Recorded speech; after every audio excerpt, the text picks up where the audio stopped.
रमेश अपनी बीवी सीमा से हमेशा ऊंची आवाज में बात करता। जब भी उससे कोई गलती हो जाती वो उस पर टूट पड़ता। उसका ये बर्ताव देखकर घर के बाकी लोग भी सीमा से बुरा व्यवहार करने लगे। हर बात पे सीमा को डांटना, और उन्होंने तो सीमा को काम करने वाली मशीन ही समझ लिया।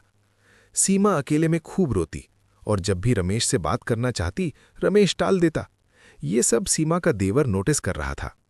एक दिन वो नाराज होकर रमेश से बोला, क्या आप इसलिए भाभी को इस घर में लाए थे? उसने कहा कि भाभी को घर में सबने नौकर समझ लिया है।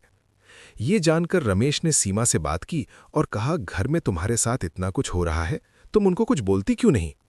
सीमा ने रोते हुए कहा कि इस सब का कारण तुम हो। जब पति अपनी पत्नी की इज्जत नहीं करेगा तो भला और कोई क्यों ही करेगा।